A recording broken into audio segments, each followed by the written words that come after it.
Mátíù orí kẹtàdínlọ́gbọ̀n. Nígbà tí ó di òwúrọ̀, gbogbo àwọn olórí àlùfáà àti àwọn àgbààgbà gbìmọ̀ sí Jésù láti pa á. Nígbà tí wọ́n sì dè é tán, wọ́n mú un lọ, wọ́n sì fi lé Pọ́ńtíù Pílátì lọ́wọ́ tí í ṣe baálẹ̀. Nígbà náà ni Júdásì, ẹni tí ó fi hàn, nígbà tí ó rí pé a dá a lẹ́bi, ó ronúpìwàdà, ó sì mú 30 owó fàdákà náà padà wá ọ̀dọ̀ àwọn olórí àlùfáà àti àwọn àgbààgbà. Ó wí pé, èmi ṣẹ̀ ní èyí tí mo fi ẹ̀jẹ̀ aláìṣẹ̀ hàn. Wọ́n sì wí pé, kò kàn wá, máa bójútó. Ó sì dá owó fàdákà náà sílẹ̀ ní tẹ́ḿpìlì, ó sì jáde, ó sì lọ sọ.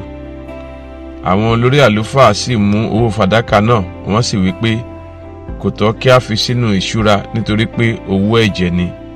Wọ́n sì gbìmọ̀, wọ́n sì fi ra ilẹ̀ amọ̀kòkò láti máa sìnkú àwọn àlejò nínú rẹ̀. Nítorí náà ni a ṣe ń pe ilẹ̀ náà ní ilẹ̀ ẹ̀jẹ̀ títí di òní. Nígbà náà ni èyí tí Jeremáyà wòlíì sọ wá ṣẹ pé, wọ́n sì mú 30 owó fàdákà náà, iye owó ẹni tí a díyelé, ẹni tí àwọn ọmọ Ísírẹ́lì díyelé. Wọ́n sì fi ra ilẹ̀ amọ̀kòkò gẹ́gẹ́ bí Olúwa ti lànà sílẹ̀ fún mi. Jésù sì dúró níwájú baálẹ̀. Baálẹ̀ sì bi léèrè wípé, ìwọ ha ni ọba àwọn Júù? Jésù sì wí fún un pé, ìwọ wí. Nígbà tí a sì ń kà á sí i lọ́rùn láti ọwọ́ àwọn olórí àlùfáà àti àwọn àgbààgbà wá, òun kò dáhùn kan. Nígbà náà ni Pílátì wí fún un pé, ìwọ kò gbọ́ ọ̀pọ̀ ohun tí wọ́n ń jẹ́rìí sí ọ? Òun kò sì dá a ní gbólóhùn kan, tó bẹ́ẹ̀ tí ẹnu ya baálẹ̀ gidigidi. Nígbà àjọ náà, baálẹ̀ a máa dá òǹdè kan sílẹ̀ fún àwọn ènìyàn, ẹnikẹ́ni tí wọ́n bá fẹ́. Wọ́n sì ní òǹdè búburú kan lákòókò náà tí à ń pè ní Bárábà. Nítorí náà nígbà tí wọ́n péjọ, Pílátì wí fún wọn pé, ta ni ẹ̀yin fẹ́ kí èmi dá sílẹ̀ fún yín, Bárábà tàbí Jésù tí à ń pè ní Kristi? Ó sì àti mọ̀ pé nítorí ìlara ni wọ́n ṣe fi lé òun lọ́wọ́. Nígbà tí ó sì jókòó lórí ìtẹ́ ìdájọ́, aya rẹ̀ ránṣẹ́ sí i wípé, má ṣe ní ọwọ́ nínú ọ̀ràn ọkùnrin olódodo nì, nítorí ìyà púpọ̀ ni mo jẹ ní ojú àlá lónìí nítorí rẹ̀. Ṣùgbọ́n àwọn olórí àlùfáà àti àwọn àgbààgbà yí ìjọ ènìyàn ní ọkàn padà láti béèrè Bárábà, kí wọ́n sì pa Jésù. Baálẹ̀ dáhùn, ó sì wí fún wọn pé, nínú àwọn méjèèjì, èwo ni ẹ̀yin fẹ́ kí èmi dá sílẹ̀ fún yín? Wọ́n wí pé, Bárábà. Pílátì bi wọ́n pé, kí ni èmi yóò ṣe sí Jésù ẹni tí à ń pè ní Kristi? Gbogbo wọn wí pé, kí a kàn án mọ́ àgbélébùú. Baálẹ̀ sì béèrè wípé, èé ṣe, búburú kí ni ó ṣe? Ṣùgbọ́n wọ́n kígbe sókè sí i pé, kí a kàn án mọ́ àgbélébùú.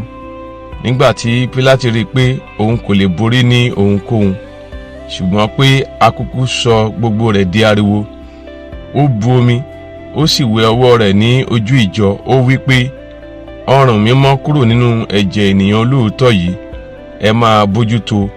Nígbà náà ni gbogbo ènìyàn dáhùn, wọ́n sì wí pé, kí ẹ̀jẹ̀ rẹ̀ wà ní orí wa àti ní orí àwọn ọmọ wa. Nígbà náà ni ó dá Bárábà sílẹ̀ fún wọn, ṣùgbọ́n ó na Jésù, ó sì fi lé wọn lọ́wọ́ láti kàn án mọ́ àgbélébùú. Nígbà náà ni àwọn ọmọ ogun baálẹ̀ mú Jésù lọ sínú gbọ̀ngàn ìdájọ́. Wọ́n sì kó gbogbo ẹgbẹ́ ọmọ ogun tì í, wọ́n sì bọ́ aṣọ rẹ̀, wọ́n sì wọ̀ ní aṣọ òdòdó, wọ́n sì hun adé ẹ̀gún, wọ́n sì fi dé e ní orí, wọ́n sì fi ọ̀pá ìyè lé ní ọwọ́ ọ̀tún. Wọ́n sì kúnlẹ̀ níwájú rẹ̀, wọ́n sì fi ṣẹ̀sín wípé, kábíyèsí ọba àwọn Júù.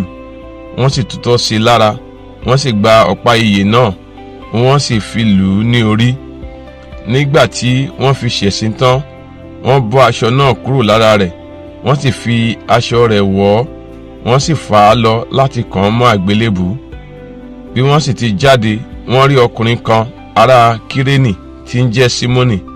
Òun ni wọ́n fi agbára mú láti ru àgbélébùú rẹ̀. Nígbà tí wọ́n sì dé ibi tí à ń pè ní Gọ́lgọ́tà, èyí ni ní ibi agbárí, wọ́n fi ọtí kíkan tí a dàpọ̀ mọ́ òróró fún un láti mu.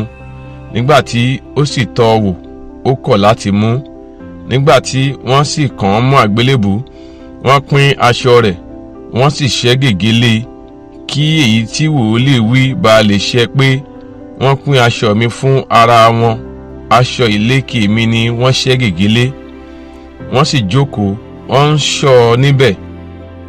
Wọ́n sì fi ọ̀ràn ìfisùn èyí tí a kọ sí ìgbèrí rẹ̀, èyí ni Jésù ọba àwọn Júù. Nígbà náà ni a kan àwọn olè méjì mọ́ àgbélébù pẹ̀lú rẹ̀, ọ̀kan ní ọwọ́ ọ̀tún àti èkejì ní ọwọ́ òsì.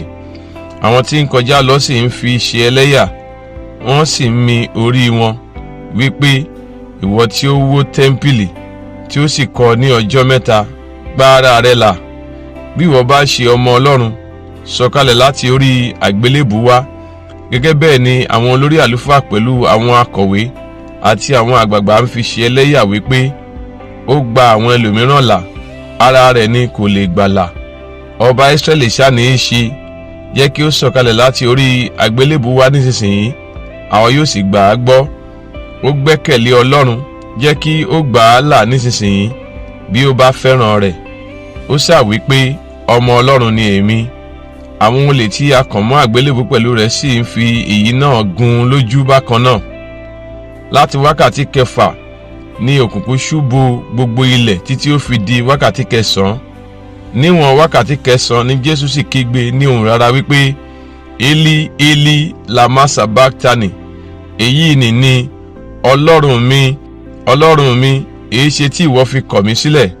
Nígbà tí àwọn kan nínú àwọn tí ó dúró níbẹ̀ gbọ́ èyí, wọ́n wí pé ọkùnrin yìí ń pe Èlíjà. Lójú kan náà, ọ̀kan nínú wọn sì sáré, ó mú kàìnkàìn, ó tẹ̀ bọ inú ọtí kíkan, ó fi lé orí ọ̀pá ìyè, ó sì fi fún un mu. Àwọn yòókù wí pé, ẹ fi sílẹ̀, ẹ jẹ́ kí a máa wo bí Èlíjà yóò wá gbà á là. Jésù sì tún kígbe ní ohùn rara, ó jọ̀wọ́ ẹ̀mí rẹ̀ lọ́wọ́. Sì wò ó, aṣọ ìkélé tẹ́ḿpìlì sì ya sí méjì láti òkè dé ìsàlẹ̀, ilẹ̀ sì mì tìtì, àwọn àpáta sì sán, àwọn isà òkú sì ṣí sílẹ̀. Ọ̀pọ̀ òkú àwọn ẹni mímọ́ tí ó ti sùn sì jíǹde. Wọ́n ti inú isà òkú wọn jáde lẹ́yìn àjíǹde rẹ̀, wọ́n sì wá sí ìlú mímọ́, wọ́n sì farahàn ọ̀pọ̀lọpọ̀ ènìyàn. Nígbà tí balógun ọ̀rún àti àwọn tí ó wà pẹ̀lú rẹ̀ tí wọ́n ń ṣọ́ Jésù rí ìṣẹ̀lẹ̀ náà àti ohun wọ̀nnì tí ó ṣẹ, ẹ̀rù bà wọ́n gidigidi. Wọ́n wí pé, lóòótọ́ ọmọ Ọlọ́run ni èyí ṣe. Àwọn obìnrin púpọ̀ ni ó wà níbẹ̀ tí wọ́n ń wòran láti òkèèrè, àwọn tí ó bá Jésù ti Gálílì wá tí wọ́n sì ń ṣe ìránṣẹ́ fún un. Nínú àwọn ẹni tí Maria Magdalene wà, àti Maria ìyá Jákọ́bù àti Jósè, àti ìyá àwọn ọmọ Sébédè. Nígbà tí alẹ́ sì lẹ́, ọkùnrin ọlọ́rọ̀ kan ti Arimatia wá tí à ń pè ní Jósẹ́fù, ẹni tí òun tìkára rẹ̀ ṣe ọmọ ẹ̀yìn Jésù pẹ̀lú. Ó tọ̀ Pílátì lọ, ó sì tọrọ òkú Jésù. Nígbà náà ni Pílátì pàṣẹ kí a fi òkú náà fún un. Jósẹ́fù sì gbé òkú náà, ó sì fi aṣọ ọ̀gbọ̀ mímọ́ dì í, ó sì tẹ́ ẹ sínú ibojì tuntun tí òun tìkára rẹ̀, èyí tí a gbẹ́ nínú àpáta. Ó sì yí òkúta ńlá dí ẹnu ọ̀nà ibojì náà, ó sì lọ. Maria Magdalene sì wà níbẹ̀, àti Maria kejì, wọ́n jókòó dojúkọ ibojì náà. Nígbà tí ó di ọjọ́ kejì, èyí tí ó tẹ̀lé ọjọ́ ìpalẹ̀mọ́, àwọn olórí àlùfáà àti àwọn Farisí wá péjọ lọ́dọ̀ Pílátù. Wọ́n wí pé, alàgbà, a rántí pé ẹlẹ́tàn ní wí nígbà tí ó wà láyé pé lẹ́yìn ọjọ́ mẹ́ta èmi yóò jíǹde.